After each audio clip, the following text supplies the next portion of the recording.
Imagina un solo punto en el mapa, un canal de 80 kilómetros de extensión.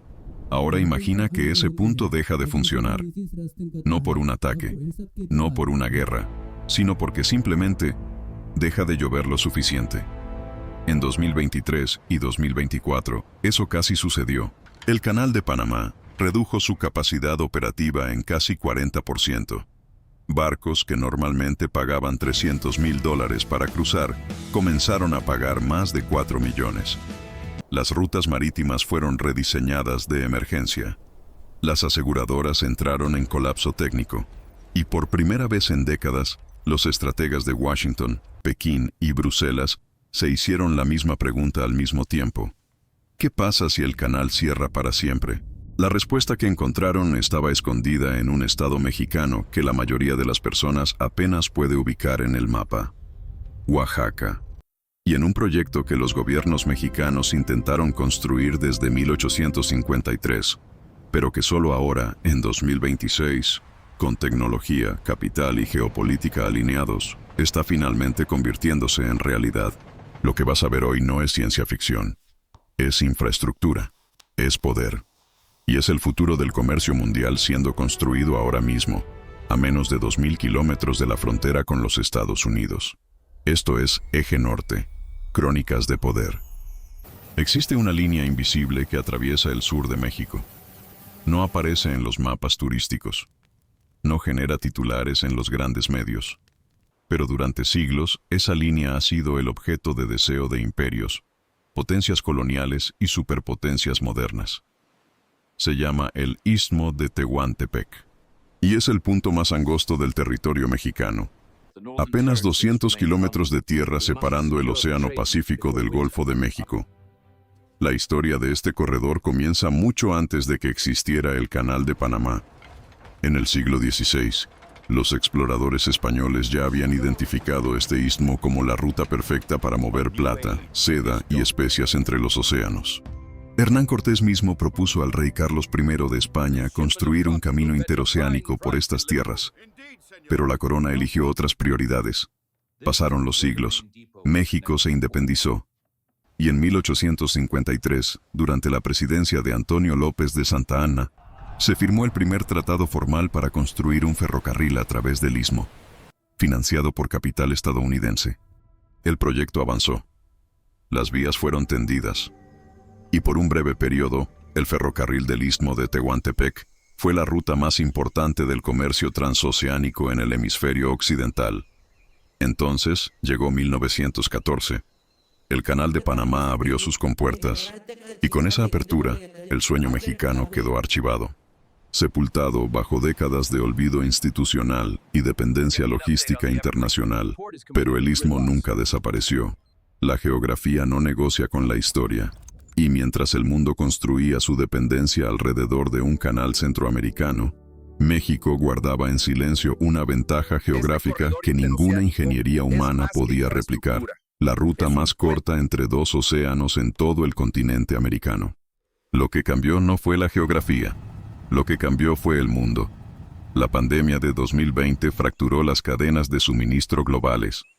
La guerra comercial entre Estados Unidos y China aceleró el fenómeno del nearshoring, la relocalización masiva de fábricas hacia México, y la crisis climática comenzó a secar el Canal de Panamá de una forma que ningún modelo económico había anticipado. De repente, el mapa volvió a mirar hacia el sur de México, y lo que encontró fue un proyecto que llevaba esperando más de 150 años. En el año 2019, el gobierno mexicano anunció algo que pocos analistas internacionales tomaron en serio: un corredor interoceánico. No era una idea romántica ni una promesa electoral vacía. Era un plan de infraestructura con coordenadas precisas, presupuesto federal y una lógica geopolítica que tomará años comprender en su totalidad. El corredor interoceánico del Istmo de Tehuantepec conecta dos puntos que la geografía ya había elegido hace siglos. Al oeste, el puerto de Salina Cruz, en el estado de Oaxaca, con salida directa al Océano Pacífico, y desde ahí, acceso inmediato a las rutas comerciales que conectan con Asia, Australia y la costa oeste de los Estados Unidos. Al este, el puerto de Coatzacoalcos, en el estado de Veracruz, con salida al Golfo de México. Y desde ahí, conexión directa con el Atlántico, Europa y la costa este norteamericana. Entre estos dos puertos, 292 kilómetros de ferrocarril modernizado. No es un tren ordinario. Es un sistema ferroviario de alta capacidad, diseñado para mover contenedores industriales a velocidades que compiten directamente con el tiempo de tránsito del Canal de Panamá. Mientras un barco puede tardar entre 8 y 10 horas en cruzar el canal panameño, sumando esperas que en 2024 llegaron a semanas, el corredor mexicano puede mover esa misma carga de océano a océano en menos de 6 horas. Pero la infraestructura no termina en las vías del tren. A lo largo de este corredor, el gobierno mexicano diseñó 10 polos de desarrollo para el bienestar, conocidos como PODEBIS. 10 parques industriales estratégicamente distribuidos entre los dos puertos, cada uno especializado en sectores específicos: manufactura automotriz, semiconductores, agroindustria, energía renovable y logística avanzada.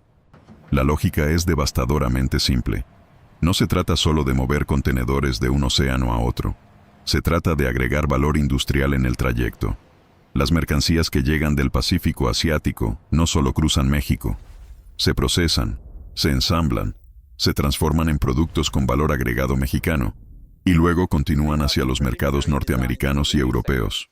Esto no es un canal, es una cadena de valor interoceánica. Y en el contexto del TMEC, el tratado entre México, Estados Unidos y Canadá, cada producto procesado en estos parques industriales tiene acceso preferencial al mercado más grande del mundo.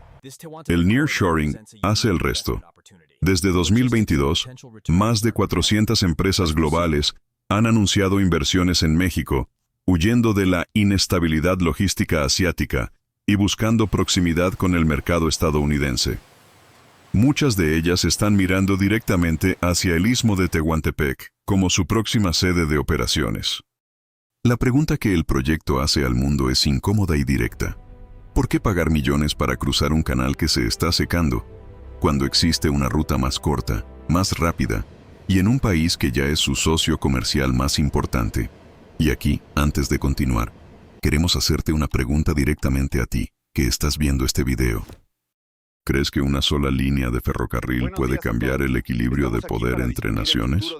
¿O el mundo siempre encontrará la forma de mantener las rutas que ya conoce? Déjanos tu respuesta en los comentarios, porque lo que viene en los próximos minutos va a cambiar completamente la forma en que ves esa pregunta. Existe una regla no escrita en la geopolítica mundial. Las superpotencias no dependen de infraestructura que no controlan. Durante décadas, los Estados Unidos construyeron su hegemonía comercial sobre una red de rutas marítimas que, en teoría, nadie podía interrumpir. El Canal de Panamá era el eje de esa red en el hemisferio occidental. Pero algo comenzó a cambiar silenciosamente a partir de 1999, cuando Panamá recuperó la soberanía total sobre el canal. Y algo cambió de forma más dramática cuando las empresas chinas comenzaron a operar puertos en ambos extremos del canal panameño. Para Washington, eso no es un detalle comercial, es una vulnerabilidad estratégica. En un escenario de conflicto geopolítico con China, que los analistas del Pentágono ya no consideran improbable, el control chino sobre la infraestructura logística del Canal de Panamá representa exactamente el tipo de punto de estrangulamiento que una potencia rival puede activar en el momento más crítico. El corredor mexicano elimina esa vulnerabilidad. No porque México sea una extensión de los intereses estadounidenses. México es una nación soberana con su propia agenda, sino porque la lógica del TMEC crea una alineación de intereses que ningún tratado comercial con Panamá o con Asia puede replicar. Una ruta que corre íntegramente por territorio de un aliado comercial obligado por tratado, con estándares laborales y ambientales negociados conjuntamente, con mecanismos de resolución de disputas ya establecidos, y con una frontera compartida de más de 3.000 kilómetros que hace que cualquier interrupción logística sea, literalmente, un problema doméstico para ambos países. Desde la perspectiva de la doctrina de reshoring americano, la política de traer cadenas de suministro de regreso al continente, el corredor mexicano no compite con los intereses estadounidenses. los complementa. Cada parque industrial construido en el istmo de Tehuantepec es una fábrica menos en Shenzhen. Cada contenedor que cruza México en lugar de Panamá es una ruta menos vulnerable al clima geopolítico del Indo-Pacífico. Y cada peso invertido en infraestructura mexicana es un peso que fortalece la cadena de valor norteamericana frente a la competencia asiática. Pero la geopolítica nunca es simple. El corredor también genera tensiones que Washington observa con cautela. Un México con infraestructura logística de clase mundial es un México con mayor poder de negociación. Un México que controla una ruta interoceánica alternativa es un México que puede establecer sus propias condiciones en la próxima renegociación del TMEC. Y un México que atrae inversión global directamente hacia su territorio es un México que construye soberanía económica de una forma que ningún discurso político puede igualar. La infraestructura es poder. Y el istmo de Tehuantepec está siendo construido con esa conciencia. China también observa. Europa también calcula. Y los puertos de Asia del Este ya están ajustando sus modelos de negocio ante la posibilidad de que una ruta significativa de su comercio con Norteamérica deje de pasar por el Pacífico profundo y comience a terminar en Salina Cruz. El mapa del comercio mundial está siendo redibujado, no en una sala de conferencias, no en un acuerdo diplomático de alto nivel, sino en 292 kilómetros de vías de acero que atraviesan el sur de México. Antes de llegar a nuestra conclusión, queremos detenernos un momento para agradecerte. Has llegado hasta aquí. Has acompañado esta historia desde las filas de barcos en el Pacífico hasta los salones estratégicos de Washington. Y lo que viene ahora, la conclusión de esta crónica de poder, es lo que todo lo anterior estaba construyendo. Quédate, porque lo más revelador está a punto de comenzar. Regresa por un momento al punto de partida. Un canal de 80 kilómetros, una sequía, cientos de barcos parados. Ahora mira el mapa con lo que sabes. El canal de Panamá no va a desaparecer mañana. Eso sería una simplificación que esta historia no merece. Panamá seguirá siendo una ruta fundamental del comercio global por décadas, pero lo que sí ha cambiado, de forma irreversible, es la percepción de vulnerabilidad. El mundo ya sabe que depender de un solo punto es una apuesta peligrosa. Y cuando el mundo busca alternativas encuentra al México de 2026 en una posición que ningún analista de 1980 hubiera predicho. Un país con el tratado comercial más poderoso del hemisferio, con la frontera más transitada del planeta, con mano de obra calificada y costos competitivos que están atrayendo inversión global a velocidades históricas. Y ahora, con un corredor interoceánico que convierte su geografía, ese istmo angosto que los españoles identificaron hace 500 años, en la columna vertebral de una nueva arquitectura logística mundial. El sueño de 1853 no era un sueño equivocado, era simplemente un sueño que llegó antes de su tiempo. La pregunta que México enfrenta hoy no es si el corredor puede funcionar. La ingeniería ya está respondiendo esa pregunta con acero y cemento. La pregunta real es si México tendrá la visión estratégica, la estabilidad institucional y la voluntad política para convertir esta ventaja geográfica en soberanía económica duradera. Porque la historia de América Latina está llena de recursos estratégicos que terminaron beneficiando a otros. El cobre chileno, el petróleo venezolano, el litio boliviano. El corredor mexicano tiene la oportunidad de escribir un capítulo diferente, pero eso, como siempre en geopolítica, depende de decisiones que aún no han sido tomadas. Y ahora la pregunta es tuya. ¿Crees que México puede realmente convertirse en el nuevo eje logístico del mundo? ¿O el peso de la historia, la política y los intereses externos será demasiado para que este proyecto alcance todo su potencial? Déjanos tu respuesta en los comentarios. Queremos leer lo que piensas. Y si estás viendo este video desde fuera de América Latina, activa las leyendas en inglés. Están disponibles en este video para que puedas compartir esta historia con quien necesite verla. Si este contenido te hizo pensar diferente sobre México, sobre el poder y sobre el mundo que está siendo construido ahora mismo, suscríbete al canal. Porque en Eje Norte, Crónicas de Poder, cada historia es una pieza de un mapa que el mundo todavía está aprendiendo a leer. Hasta la próxima crónica.